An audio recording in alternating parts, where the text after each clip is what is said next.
Representante povo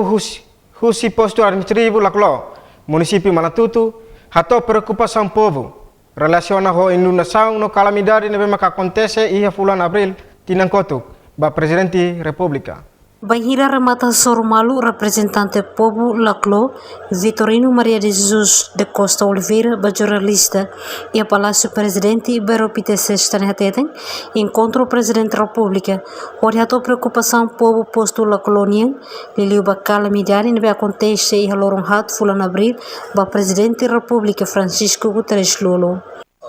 Nene haku kera susi tanya area nebe maka baliza baile usi natar nene to iha município Manatutu estraga sotos ne ho nia volume ba hectares ne quase 500 hectares maka agora dalam estragas total nebe ba irrigação tomak nebe maka iha kontari utiliza dalam ne label utiliza tambah hetan estragos soto Nyahtutan natar notos nebe maketan estragos Husi tempo inundação, se deu que na apoio rumah husi governo, também se ramai relata direta ba Presidente da República.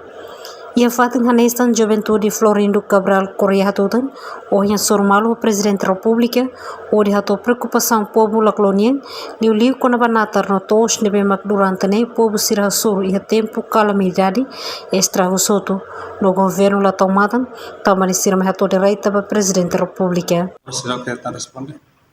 Ame nuda Juventude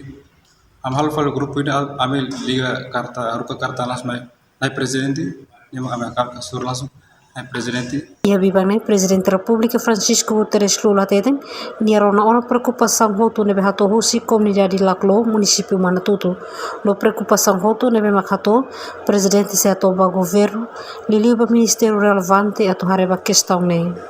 Emerenciana Pinto Estelni